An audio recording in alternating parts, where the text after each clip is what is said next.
The morning sun streamed through the blinds of the small apartment on the outskirts of town. Raj opened his eyes slowly, the weight of another day settling on his shoulders before his feet even touched the floor. At 32, his life hadn't turned out the way he'd planned. The restaurant he managed was doing okay, but just okay. His relationship history was a string of short connections that never quite became anything meaningful. And lately, the loneliness had started to feel like a physical presence, following him from room to room. He showered quickly and dressed for work. The morning routine was always the same: coffee, toast, a quick check of his phone for messages that rarely came, and then the 15-minute drive to Golden Spoon, the family-style restaurant where he'd worked for the past 5 years. "Morning, boss," called out Deepak, the young kitchen assistant who was already chopping vegetables for the lunch rush. Raj nodded in greeting, his mind already running through the day's tasks. The restaurant opened at 11, but the staff arrived hours earlier to prep. It was a decent place, nothing fancy but clean and welcoming, with regular customers who came for the reliable food and fair prices. Raj had started as a waiter and worked his way up to manager. The owner, Mr. Patel, was getting older and trusted Raj to handle the day-to-day operations. "We've got a new waitress starting today," Deepak mentioned as Raj checked the inventory list. "Mr. Patel hired her yesterday. Said she has experience." Raj sighed. They'd been short-staffed since Nisha left 2 weeks ago, but training someone new was always a hassle. "What time is she coming in?" 9, I think." At precisely 9 o'clock, there was a knock on the back door. Raj opened it to find a young woman standing there, maybe in her mid-20s, with dark hair pulled back in a neat ponytail and eyes that seemed both nervous and determined. "I'm Priya," she said with a smile that didn't quite reach her eyes. "Mr. Patel hired me yesterday." "Right, come in. I'm Raj, the manager." He led her into the restaurant, explaining the basics as they walked. "We're pretty straightforward here. Lunch crowd starts around 11:30, dinner picks up at 6. Weekends are busiest. Tips are decent if you're quick and friendly." Priya nodded, taking everything in. There was something about her that caught Raj's attention, though he couldn't quite place what it was. Perhaps the careful way she listened, or maybe how she seemed both present and somehow far away at the same time. "Have you waited tables before?" he asked, showing her the point-of-sale system. "Yes, for 3 years at a place in the city. And some bar work too." "Good. That makes things easier." Raj handed her a menu. "Familiarize yourself with this. We'll have you shadow Anita today, and by tomorrow, you should be able to handle your own section." The day passed quickly. Priya was a fast learner, just as she'd promised. She moved efficiently between tables, remembered orders without writing them down, and handled a difficult customer with a calm smile that impressed even Raj. By closing time, it was clear she would be a valuable addition to the team. "Not bad for your first day," Raj told her as they counted the register together. "How did it feel?" Priya shrugged. "Good. Everyone seems nice. The pace is manageable. Well, we're glad to have you. See you tomorrow at 9? She nodded and gathered her things. Raj watched her leave, that strange feeling returning, like there was something familiar about her, though he was certain they'd never met before. The next few weeks fell into a rhythm. Priya proved herself to be reliable and hardworking. The customers liked her, especially the regulars who appreciated her ability to remember their usual orders. She was friendly with the other staff but kept to herself during breaks, often reading a book or checking her phone instead of joining in the kitchen banter. Raj found himself noticing little things about her, the way she tucked her hair behind her ear when concentrating, how she hummed softly while refilling salt shakers, the slight accent that colored her words when she spoke quickly. He told himself it was just a manager's attention to detail, but deep down, he knew it was more than that. One evening, after a particularly busy Saturday night, most of the staff decided to go for drinks at the bar down the street. To Raj's surprise, Priya agreed to join them. The bar was crowded and noisy, but they managed to find a table in the corner. Raj ended up sitting next to Priya, and as the others got louder with each round, he found himself leaning closer to hear what she was saying. "So how did you end up at Golden Spoon?" he asked, genuinely curious about her story. Priya took a sip of her drink before answering. "I needed a change. The city was getting complicated. A friend mentioned this town, said it was quiet, good place for a fresh start." "And is it? Working out, I mean?" "So far, so good." She smiled, and for once, it reached her eyes, transforming her face in a way that made Raj's heart skip. "The job is fine. The apartment I found is small but clean. And no one asks too many questions." "Until now?" Raj grinned. She laughed, a sound he realized he'd never heard before. "Until now." The conversation flowed easily after that. They discovered a shared love of old movies and spicy food. They both had complicated relationships with their families. Her parents wanted her to marry someone they'd chosen, his were disappointed he hadn't pursued a proper career. By the time the bar announced last call, the others had already left, and Raj realized with surprise that hours had passed without him noticing. "I should get home," Priya said, gathering her jacket. "Let me walk you," Raj offered. "It's late." The night air was cool, and the streets were quiet. They walked slowly, continuing their conversation from the bar. When they reached her apartment building, a small complex not far from the restaurant, there was an awkward moment where neither seemed sure how to say goodbye. "Thanks for tonight," Priya finally said. "It was nice to talk." "Really talk, I mean." "Yeah, it was." Raj hesitated, then added, "We should do it again sometime." "I'd like that." She smiled once more, then turned and disappeared into the building. Over the next month, Raj and Priya grew closer. What started as occasional conversations during slow periods at work evolved into regular coffee breaks, shared lunches, and eventually, proper dates outside of work. Raj found himself thinking about her constantly, wondering what made her laugh, what her dreams were, what had brought that shadow to her eyes that sometimes appeared when she thought no one was looking.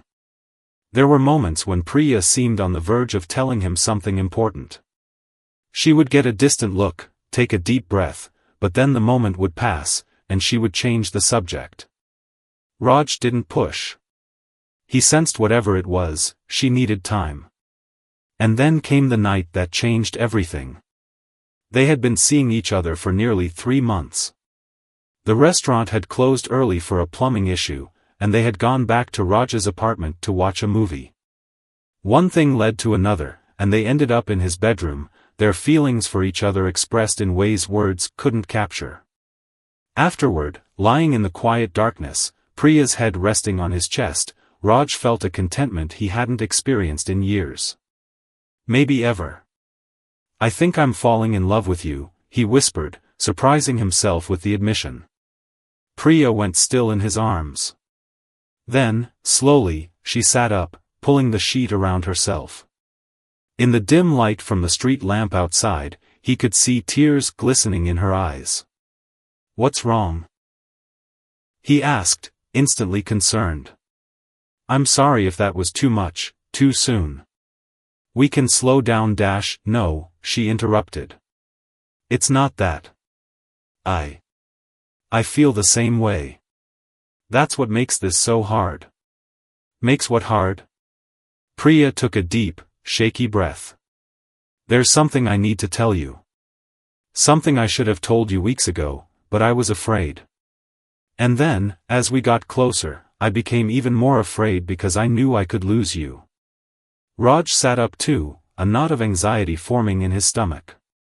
"Whatever it is, we can figure it out together." She looked at him then, really looked at him, her eyes searching his face as if memorizing it. 5 years ago, before I moved to the city, I lived here. In this town. Here. But you never mentioned I know. Because I left under difficult circumstances. She paused, visibly gathering courage. I used to come to the Golden Spoon sometimes. That's how I knew about the job opening. Mr. Patel remembered me. Raj frowned, trying to piece together this new information. But I don't remember you from back then. You wouldn't. We never spoke. You were just starting as a waiter, I think. I noticed you, though. Her voice dropped almost to a whisper. That's not all. The reason I left town. I was pregnant. The words hung in the air between them. Raj felt like he couldn't breathe. Pregnant, he repeated. You have a child? Priya nodded, tears now falling freely. A daughter. She's 4 now. She's staying with my sister while I figured things out. But why would that make you afraid to tell me? Lots of people are single parents. Because. Priya's voice caught. She closed her eyes briefly, then opened them, facing him directly. Because she's yours, Raj. My daughter is your child. The world seemed to stop. Raj stared at her, unable to process what she'd just said. What? That's impossible. We never even met before you started at the restaurant. We did meet. Once. At a bar, 5 years ago. There was a birthday party for one of the kitchen staff. You probably don't remember. You were very drunk. So was I. It was just one night. Memories flickered at the edges of Raj's mind, fragmented images of a crowded bar, loud music, a face he couldn't quite recall. But nothing solid, nothing certain. You're saying we slept together 5 years ago, you got pregnant, and you never told me? His voice rose with each word, disbelief turning to anger. You let me go on with my life not knowing I had a child out there? I tried to find you the next day, but you'd already left with friends. I only knew your first name. And then when I found out I was pregnant, I was scared. My parents would have disowned me. I had no job, no support. So I went to stay with my sister in the city. And now? Why come back now? Why work at the same restaurant and not tell me right away? Priya's shoulders slumped. I wanted to see what kind of man you were before I turned your life upside down. I needed to know if you would be good for her, if you deserved to know her. Raj laughed then, a harsh sound without any humor. So you've been testing me? Playing me? This whole relationship has been what, an elaborate background check? No. No, it wasn't like that. I didn't expect to have feelings for you. That wasn't part of the plan. The plan? Raj stood up, pulling on his clothes with jerky movements. What exactly was the plan, Priya? Or is that even your real name? Of course it's my real name. Her voice was small. I just wanted to do the right thing for our daughter. She's been asking about her father. I couldn't keep lying to her.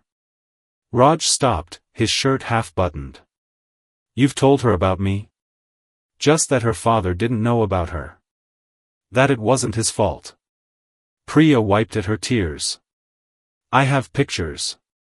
If you want to see her. Pictures. Raj repeated the word, feeling oddly detached from the conversation, from the room, from his own body. A child. His child. A daughter he'd never known existed. This is crazy.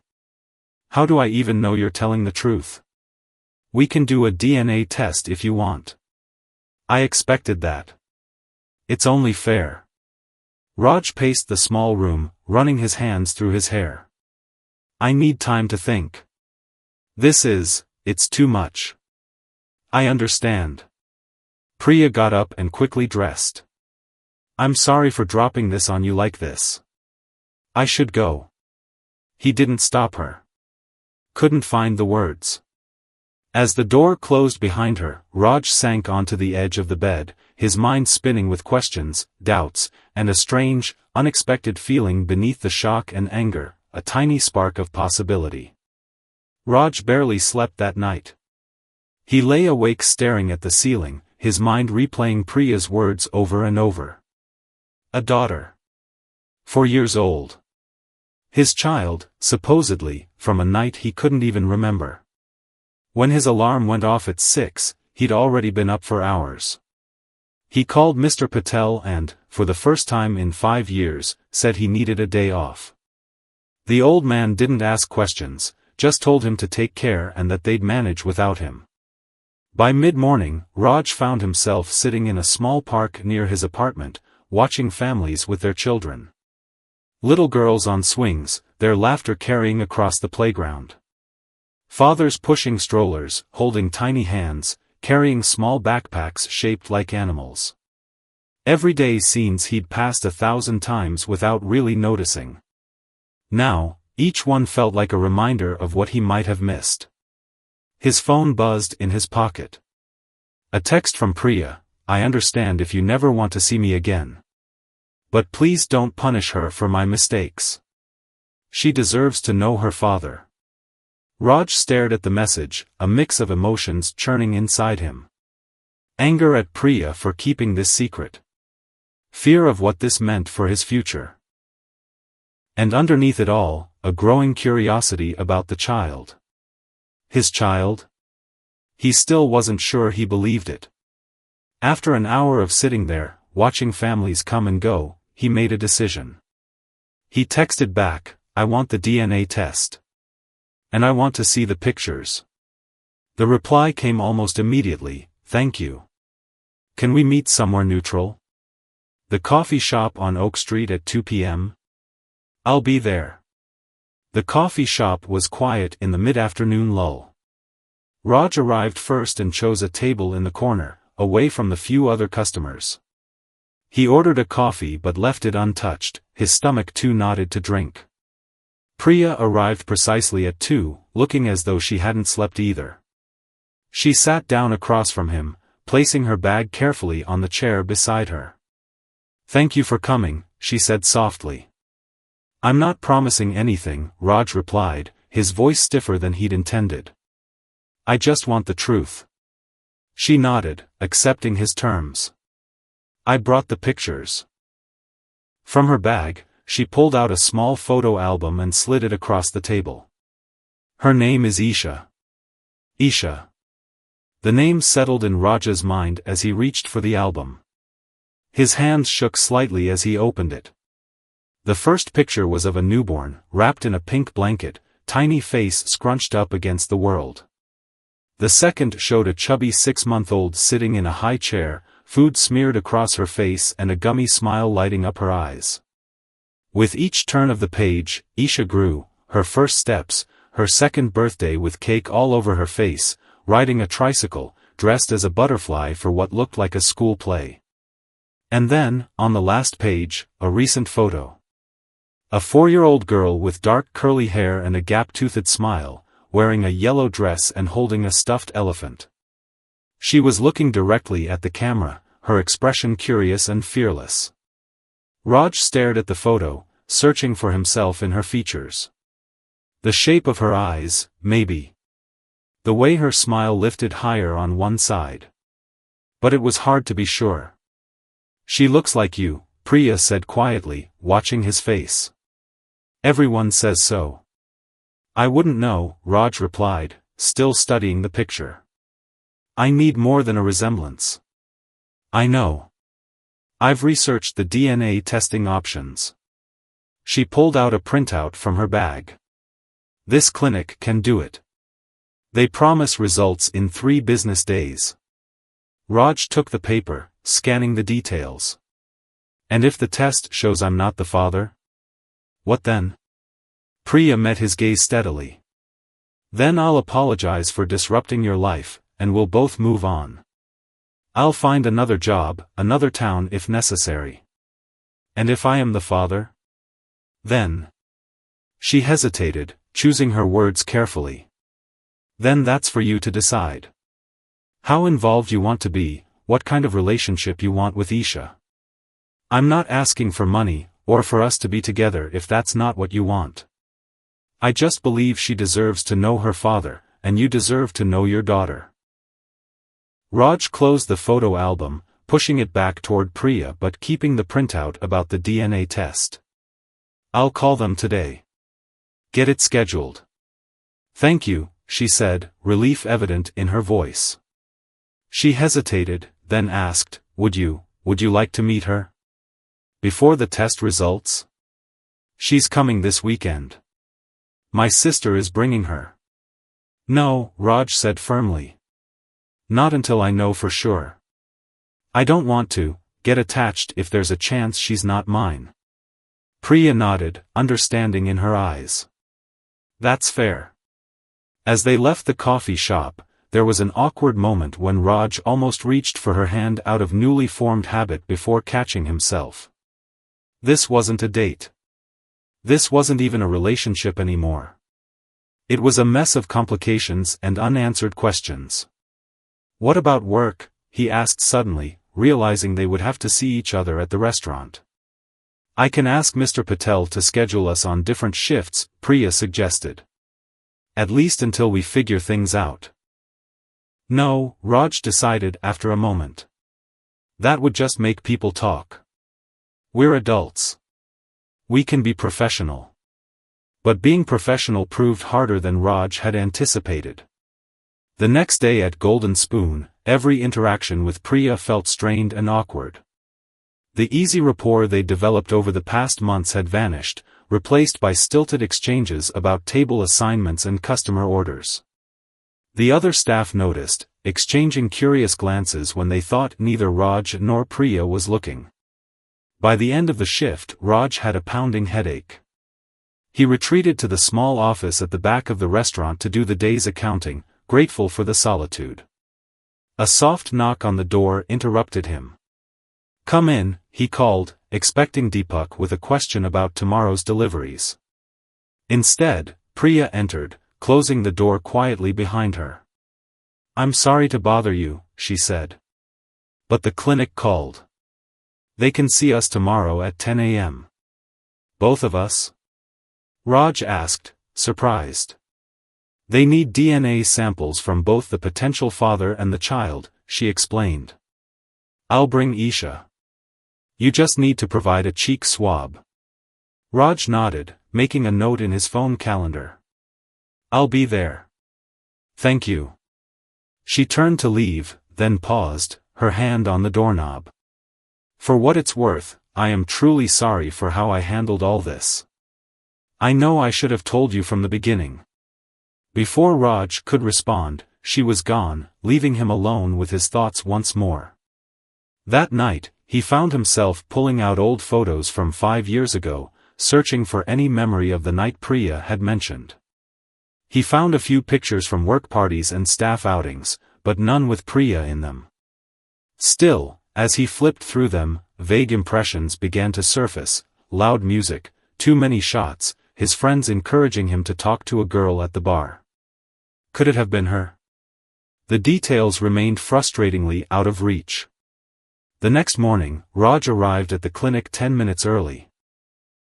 It was a small, discreet place in a professional building on the edge of town. He gave his name at the reception desk and was directed to a waiting area. His leg bounced nervously as he waited, checking his watch every few minutes. At exactly 10 a.m., the door opened, and Priya walked in. Behind her, holding tightly to her hand, was Isha. Raj's heart seemed to stop. The little girl from the photos was now real, flesh and blood, standing just a few feet away. She was smaller than he'd imagined, wearing red overalls and a white t-shirt, her dark curly hair pulled into 2 puffy ponytails. She looked around the clinic with curious eyes before settling her gaze on him. Are you the doctor? She asked, her voice high and clear. Raj felt a lump form in his throat. No, he managed to say. I'm Raj. I'm Isha. I'm 4.5, she announced proudly, holding up 4 fingers, then struggling to bend one halfway.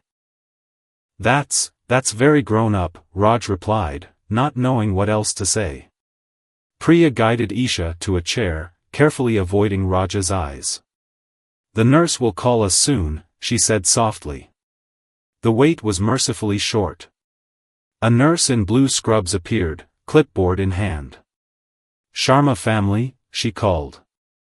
Raj started at the use of his surname. Priya must have given it when making the appointment. It sounded strange, applied to this little group that was not yet, might never be, a family. The procedure itself was simple and quick. Cheek swabs for all 3 of them, forms to sign, payment to arrange. Raj insisted on covering the cost, which Priya accepted after a brief protest. Isha was fascinated by the whole process, asking the nurse endless questions about DNA and why they needed her spit. Throughout it all, Raj found himself sneaking glances at the little girl, noting details he hadn't been able to see in the photos. The way she scrunched her nose when thinking hard. How she used her hands when she talked, gestures that seemed oddly familiar. The dimple in her left cheek when she smiled. When it was over, they stood awkwardly outside the clinic. So, 3 days, Raj said, breaking the silence. Yes. They'll call when the results are ready. Priya hesitated, then asked, would you like to join us for lunch? Isha's been asking questions about you. Raj looked at the little girl, who was now examining a ladybug crawling on a nearby bench.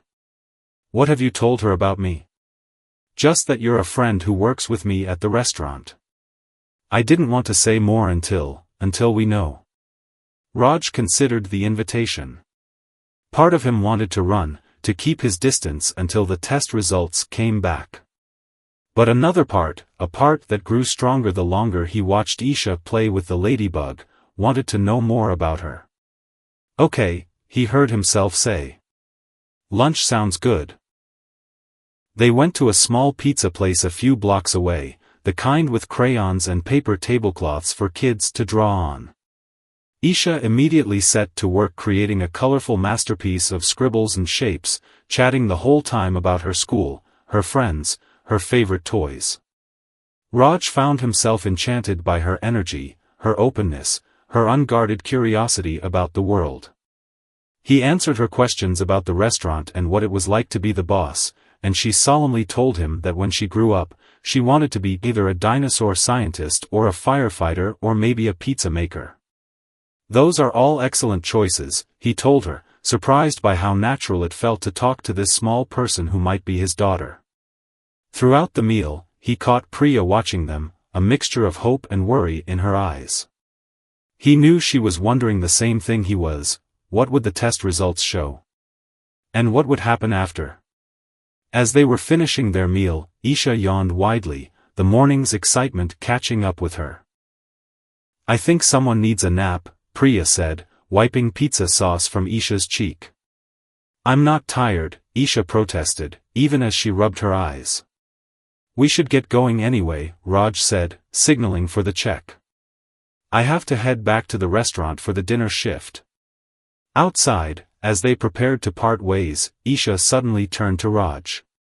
Will you come play with me again? She asked, her eyes wide and hopeful. Raj felt a tightness in his chest. Maybe, he said carefully.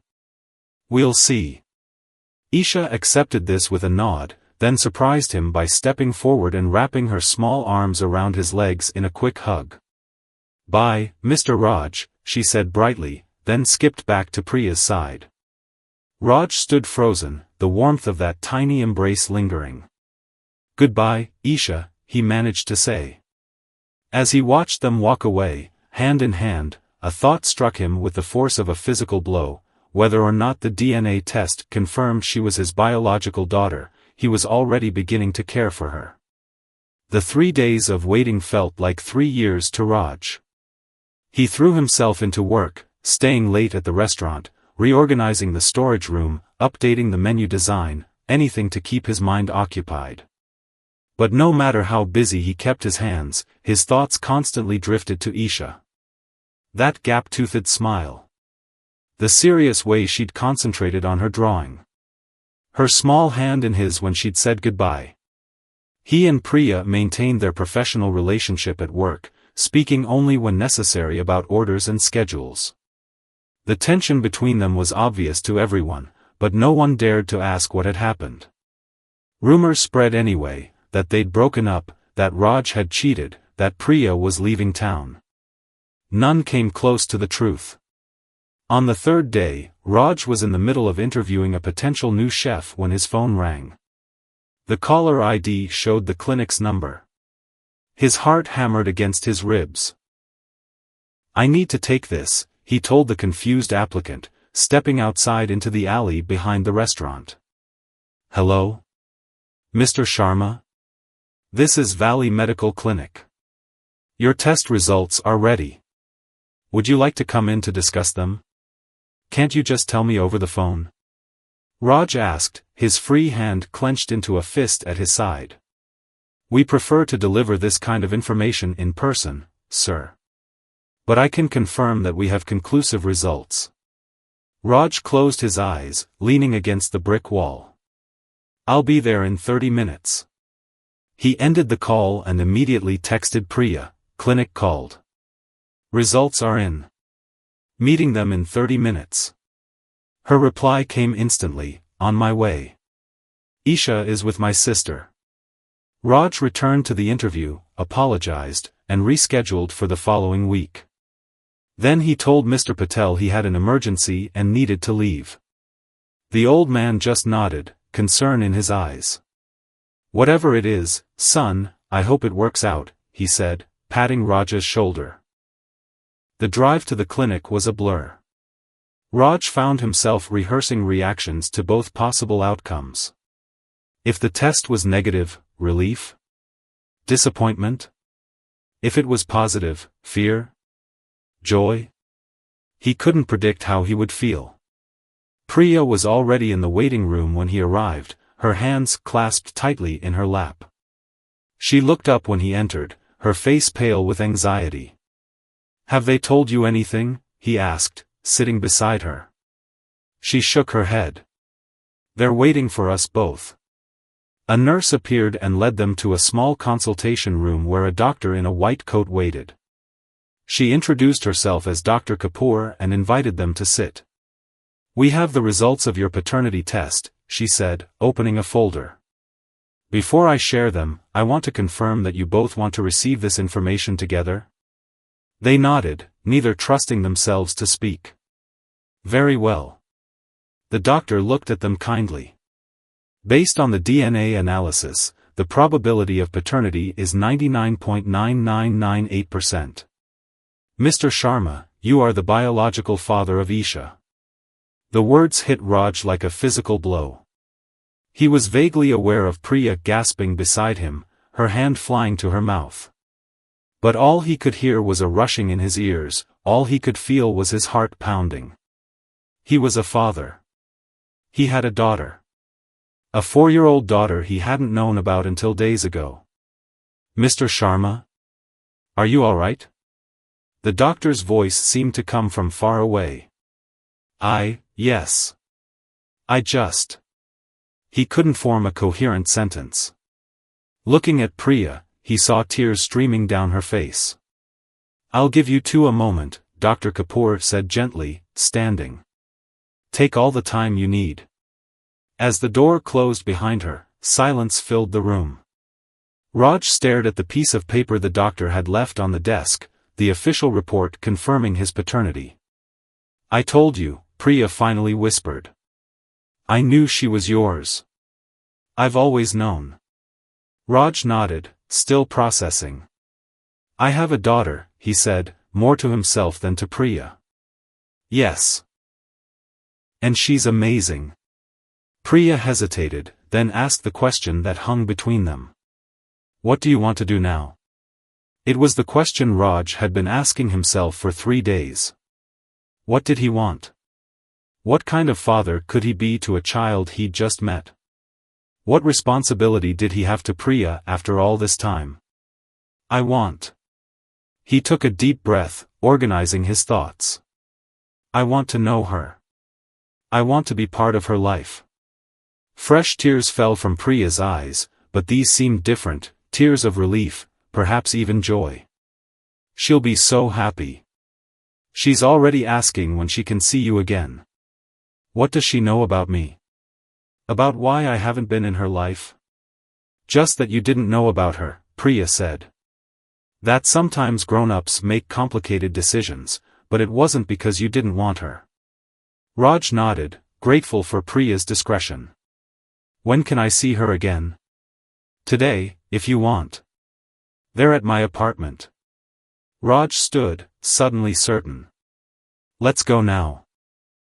As they left the clinic together, walking side by side toward Priya's car, Raj felt a strange mixture of terror and elation. His life had changed forever. Nothing would ever be the same again. And somehow, that felt exactly right. The drive to Priya's apartment was quiet, both of them lost in their own thoughts. Raj stared out the window, watching the familiar streets of the town pass by, wondering how everything could look the same when his world had been turned upside down. What should I call myself to her? He asked suddenly. Am I, her dad? Uncle Raj? Just Raj? Priya glanced at him, then back at the road.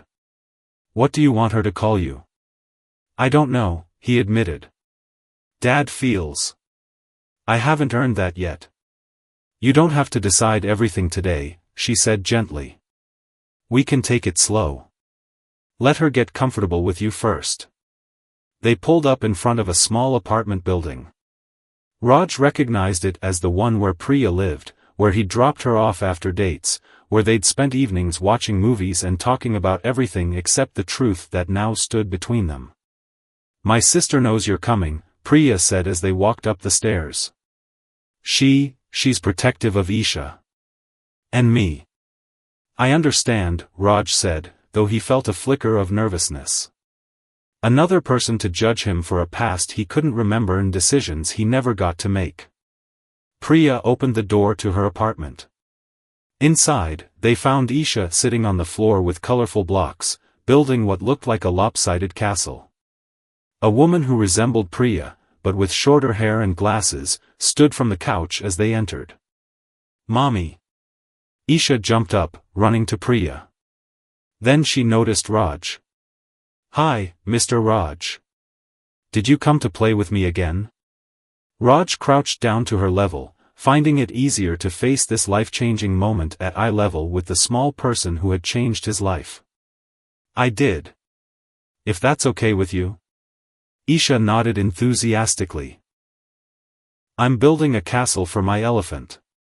Want to help? I'd love to.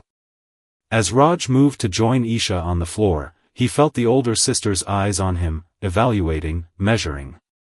Priya introduced them, her sister's name was Neha, and then went to the kitchen to make tea, leaving Raj with his daughter and her aunt. So you're the famous Raj, Neha said, her voice cool but not unfriendly. Isha, why don't you show Raj your special blocks, the ones with the sparkles? As Isha ran to her room to get more toys, Neha sat on the edge of the couch, leaning toward Raj. My sister told me everything, she said quietly. About how you met years ago, about her decision to leave, about finding you again. Raj nodded, unsure what to say. She made mistakes, Neha continued. She knows that. But everything she did for Isha. I'm not here to judge her, Raj said. I just want to know my daughter now. Neha studied him for a moment, then nodded, seemingly satisfied with what she saw. Good. Because she's an amazing kid. Smart, funny, stubborn as hell sometimes. She deserves the best from both of you. Before Raj could respond, Isha returned, arms full of colorful blocks with glitter embedded in them. These are my special ones, she announced. I only let people I really like play with them. I'm honored, Raj said, meaning it. They spent the next hour building increasingly elaborate structures on the living room floor. Isha was chatty, telling Raj about her preschool, her best friend named Tanu, and how she could already write all the letters in her name. Raj listened, asked questions, and marveled at the ease with which children could accept new people into their lives. Eventually, Isha tired of blocks and asked to watch her favorite cartoon. As she settled on the couch with Neha, Priya motioned for Raj to join her in the small kitchen. "How are you doing?" she asked, keeping her voice low. "It's overwhelming," he admitted. "In a good way, I think. She's incredible." "Yes, she is." Pride shone in Priya's eyes. "And patient. Not all 4-year-olds would be so welcoming to a stranger." "I'm not a stranger anymore, though, am I?" Raj said, the reality of it finally sinking in. "I'm her father." The word hung between them, weighted with meaning, with responsibility, with possibility. "Yes," Priya agreed. "You are." They stood in silence for a moment, the sounds of the cartoon and Isha's occasional giggles drifting in from the living room. "We need to talk about how this is going to work," Raj finally said.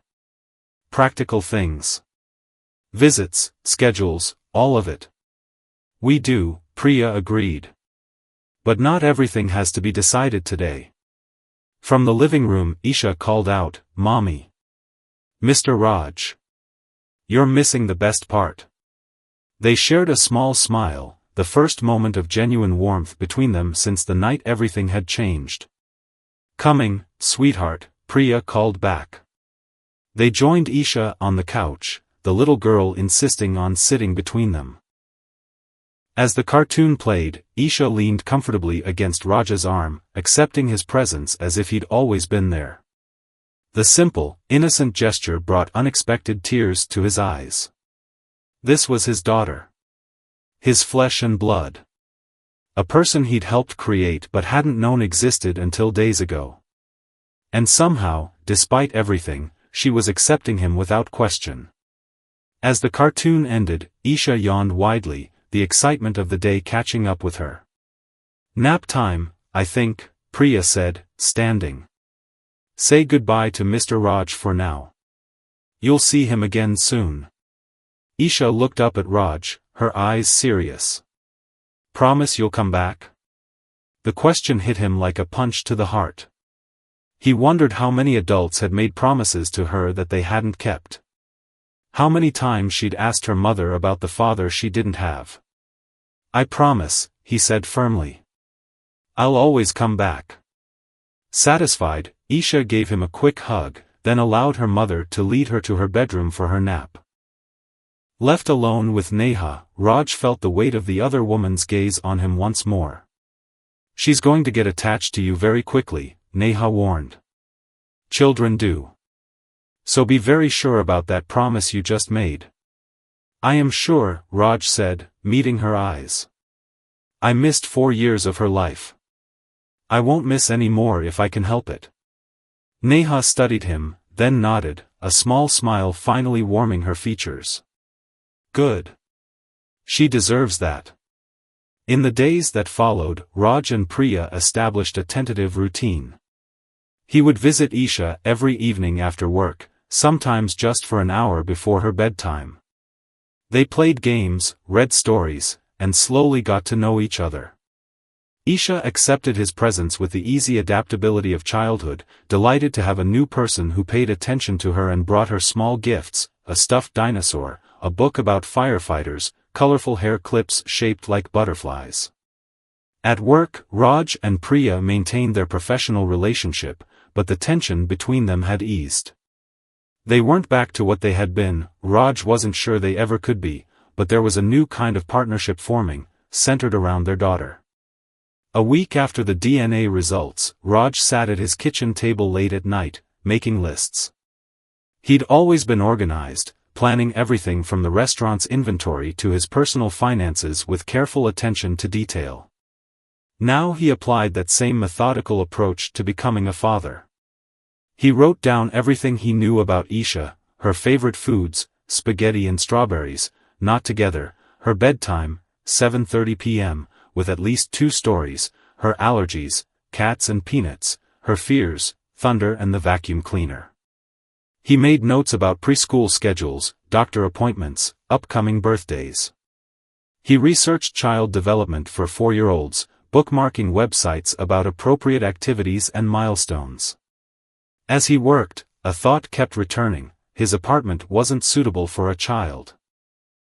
It was a bachelor's place, 1 bedroom, minimal furniture, nothing child-proofed. If Isha was going to be part of his life, really part of it, he needed to make changes. The next morning, Raj called a real estate agent. "You're looking to move?" Mr. Patel asked when Raj mentioned it at work. "Not leaving town, I hope?" "No, just need a bigger place," Raj said, not ready to explain the whole situation. The old man nodded thoughtfully. "My nephew has a house he's renting out. 2 bedrooms, nice yard. Good for a family." He gave Raj a knowing look that suggested he understood more than he was letting on. 3 days later, Raj was signing a lease on the house. It was nothing fancy, an older bungalow with worn carpet and outdated kitchen appliances, but it had 2 bedrooms, a backyard with a small swing set left by the previous tenants, and it was in Isha's preschool district. That evening, when he visited Priya's apartment, he brought not just a gift for Isha, a set of colorful markers, but also news. "I've rented a house," he told Priya while Isha was showing Neha her newest artwork. 2 bedrooms. "I thought, maybe Isha could stay with me sometimes. Not right away, but eventually. When she's comfortable with me." Priya looked surprised, then thoughtful. "You're serious about this? About being in her life permanently?" "Of course I am. She's my daughter." The word still felt new on his tongue, but right. "I've missed too much already." Priya nodded slowly. "We should talk to her about it. See how she feels." They called Isha over, and Raj explained in simple terms that he had a new house with a room just for her, and asked if she would like to visit it someday. Isha's eyes widened. "A room just for me? At your house?" When Raj nodded, she clapped her hands excitedly. "Can I bring my elephant? And my books? And my special blanket?" "You can bring anything you want," Raj promised, relief washing over him at her enthusiasm. "When can we go?" "Now." "Can we go now?" She bounced on her toes, energy radiating from her small body. Raj looked at Priya, who shrugged with a small smile. "It's still early," she said. "If you want to show her now, we could." An hour later, Raj was unlocking the door to his new house, feeling strangely nervous as Isha and Priya followed him inside. The place was mostly empty, his few possessions from the apartment looked lost in the larger space, but he'd made sure to set up Isha's room first. "This is your room," he said, opening the door to reveal a small bedroom painted light blue, with a new child-sized bed covered in a purple comforter. A bookshelf stood against one wall, already stocked with children's books he'd purchased after researching age-appropriate reading. A small table and chair sat in the corner, with a box of art supplies neatly arranged on top. Isha stood in the doorway, unusually quiet, taking it all in with wide eyes. "Is it okay?" Raj asked, suddenly worried he'd done something wrong. "We can change anything you don't like." Isha stepped into the room slowly, touching the bed, looking at the books, opening the art supply box. Then she turned to Raj, her face serious. "Is this really my room? For always?" Raj knelt down to her level. "For whenever you visit me, yes. For always. And you'll be here too? You won't go away?" Raj glanced up at Priya, who stood in the doorway watching them, eyes glistening with unshed tears. Then he looked back at his daughter. "I'll be here, Isha. I promise." Seemingly satisfied, Isha nodded once, then broke into a wide smile. "I like my room. Can I draw a picture here right now?" "Of course you can." As Isha settled at the little table and began to create, Raj stepped back to stand beside Priya in the doorway. "You did all this in 3 days?" she asked quietly. "I had a lot of catching up to do," he replied. They watched their daughter together, an island of contentment in a sea of complicated emotions. For the first time since Priya had revealed her secret, Raj felt not anger or confusion, but a sense of possibility. They weren't a conventional family, might never be, but they were connected now, forever linked through the small person happily drawing at her new table in her new room. Over the next few weeks, Raj's life transformed in ways he could never have imagined. Slowly, deliberately, Isha began spending more time at his new house. First just for afternoon visits, then for dinner, and finally, a month after he'd moved in, for her first overnight stay. That evening had been both terrifying and wonderful. He'd worried about everything. Would she be scared in a new place? Would she miss Priya too much? Had he forgotten some crucial part of her bedtime routine? But Isha had taken it all in stride, proudly showing her stuffed elephant the bedroom that was just for me at Daddy's house. Daddy. The first time she'd called him that, about 2 weeks after they'd visited the new house, he'd nearly broken down.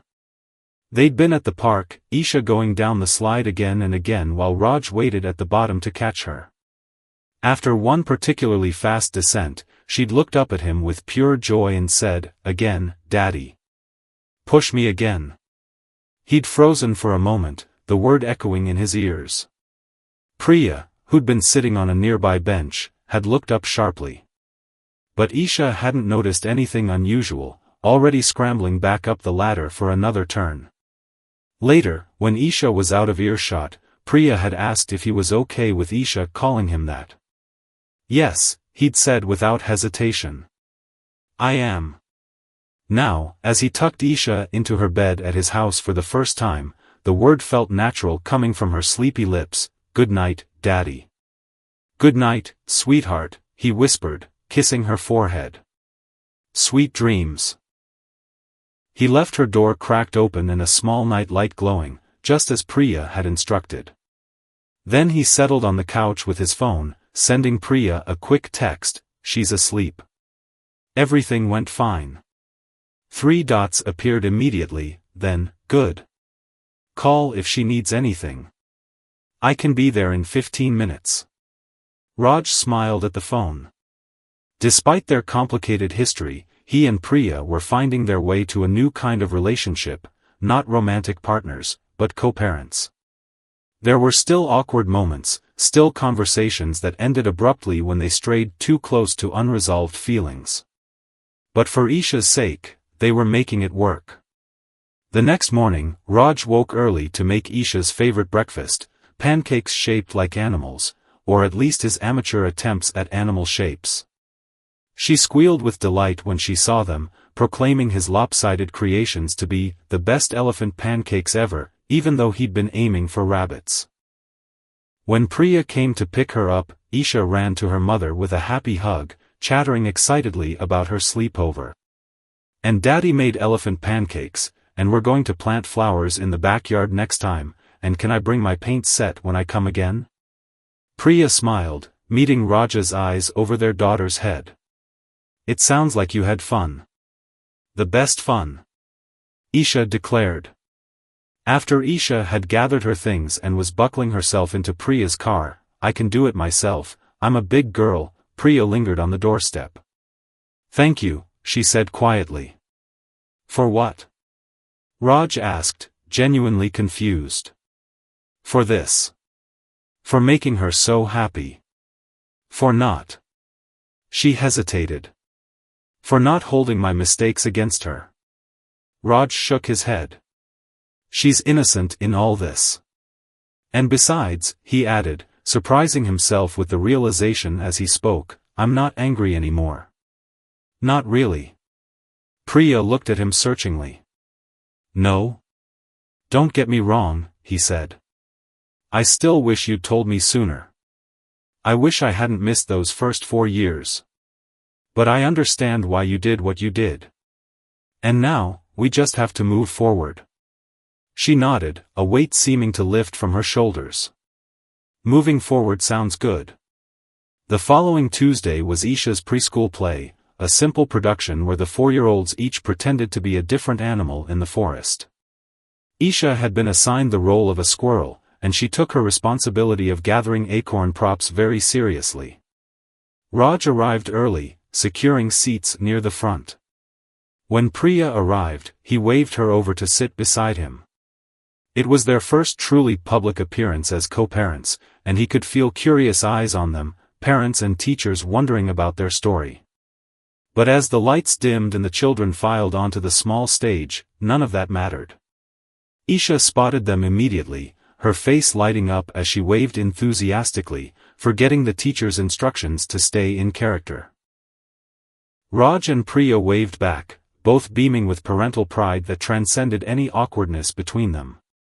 After the show, as Isha ran to them clutching her paper squirrel tail and chattering about how she remembered all her lines, Raj felt a strange sense of rightness wash over him.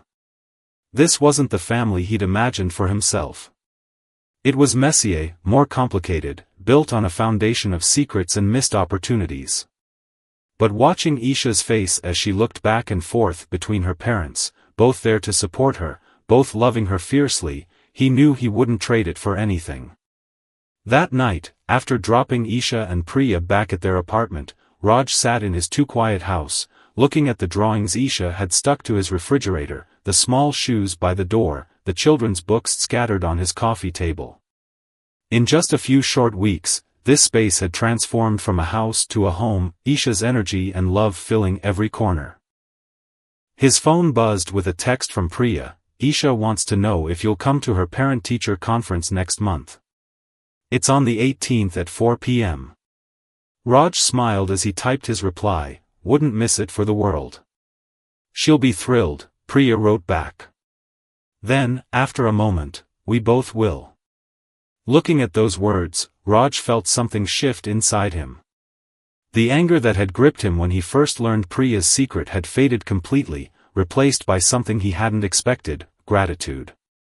Despite everything, despite the years lost, she had given him the greatest gift possible, his daughter. 6 months had passed since the day Priya had walked into Golden Spoon looking for a job and found so much more. 6 months since she'd revealed the truth that had changed Raj's life forever. 6 months of learning to be a father, of building routines and memories, of watching his daughter grow a little more each day. Today was Isha's 5th birthday, and Raj had been planning for weeks. The backyard of his house was transformed with streamers and balloons. A small bouncy castle filled one corner, an extravagance, perhaps, but worth it for the look of pure joy on Isha's face when she'd seen it. Children from her preschool class ran around playing games, parents chatted over coffee and cake, and in the center of it all was Isha, wearing a crown made of glittering paper and a smile that could light up the darkest room. "You've outdone yourself," Priya said, coming to stand beside Raj as he watched their daughter leading her friends in a game of tag. "She'll remember this birthday forever." "That's the plan," Raj replied. "I've got 4 birthdays to make up for." Priya's expression softened. "Raj, you don't have to keep thinking that way. You're here now. That's what matters." He nodded, knowing she was right but still feeling the weight of those lost years. "Have you told your parents yet? About me being back in the picture?" It was a sensitive subject. Priya's parents, traditional and strict, had barely spoken to her after she'd told them she was pregnant and unmarried. They sent birthday cards to Isha and occasionally called, but the relationship remained strained. "I did, actually," Priya said, surprising him. "Last week. My mother cried. My father asked a lot of questions." "Good questions or bad questions?" "Just questions. About you, about what kind of man you are, about what this means for Isha." She paused. "They want to meet you." Raj raised his eyebrows. "Meet me? As what?" "As Isha's father," Priya said simply. "An important person in her life, which makes you an important person in theirs, even if they're still figuring out how to show it." Before Raj could respond, Isha ran up to them, breathless and flushed with excitement. Daddy! Mommy! Can we do the cake now? Tanu has to leave soon. Of course, birthday girl, Raj said, pushing aside the conversation for later. Let's get everyone together. The cake was another of Raj's planned surprises, 3 tiers of chocolate and vanilla, decorated with fondant squirrels, Isha's favorite animal since the school play, and tiny edible butterflies. As everyone gathered around the table on the patio, Raj lit the 5 candles and led the singing of Happy Birthday. Watching Isha close her eyes tightly to make a wish before blowing out her candles, Raj felt his throat tighten with emotion. 6 months ago, he hadn't known she existed. Now, he couldn't imagine life without her. After cake, as the party began to wind down and parents collected their tired, sugar-filled children, Mr. Patel pulled Raj aside. You've done well, the old man said, nodding toward Isha, who was showing her new toys to her best friend Tanu. She's a wonderful child. Thank you, Raj said, still feeling a small thrill every time someone acknowledged him as her father. And Priya? Mr. Patel asked, his eyes wise and knowing. How are things there? It was a complicated question. Over the months, as they'd navigated co-parenting and shared Isha's milestone moments, something had shifted between them. The attraction that had drawn them together in the first place had never fully disappeared, only been buried under hurt and misunderstanding. Now, with those barriers slowly eroding, Raj found himself thinking of Priya as more than just his daughter's mother. We're figuring it out, Raj said carefully. Mr. Patel nodded sagely. Family is never simple, my boy. But it's always worth the effort. After the last guest had left, Isha crashed from her sugar high, falling asleep on the couch surrounded by her new toys. Raj carried her to her bedroom, tucking her in gently as Priya collected discarded wrapping paper and gift bags. When he returned to the living room, Priya was sitting on the couch, looking at her phone. My sister just texted, she said. She wants to know how the party went. Tell her it was perfect, Raj replied, sitting beside her. Everything Isha wanted. They sat in comfortable silence for a moment, the kind that only comes after months of learning each other's rhythms and moods. I've been thinking, Raj finally said. About the future. About what's best for Isha. Priya looked at him, waiting. She needs stability. Consistency. Right now, she's bouncing between 2 homes, which works, but it's not ideal, Priya finished for him. I've been thinking about that too. Raj took a deep breath. What if we tried again? You and me, I mean. Not just for Isha's sake, but for ours too. Priya's eyes widened. Are you sure? After everything? I'm not saying it would be easy. We'd have a lot to work through. But these past months, watching you with her, working together as parents. I've seen the real you, Priya. And I think maybe you've seen the real me too. She was quiet for a long moment, and Raj felt his heart pounding in his chest. Had he misread the situation? The small moments of connection, the lingering looks, the way they'd gradually begun to touch again, a hand on an arm, shoulders brushing as they stood side by side. I never stopped having feelings for you, Priya finally admitted. Even when I thought you might hate me for what I did. Especially then. I don't hate you, Raj said, reaching for her hand. I haven't for a long time. Their fingers intertwined, a simple gesture that felt monumental. They had a long way to go, many conversations still to have, a relationship to rebuild on a foundation stronger than before. But in that moment, with their daughter sleeping peacefully down the hall, surrounded by the remnants of a perfect birthday celebration, it felt like a beginning. Maybe, Priya said softly, we can build something new. Something better. For all of us. Raj squeezed her hand, his heart full to bursting with hopes for their future, a future that, just 6 months ago, he couldn't have imagined. "I'd like that," he said. "Very much."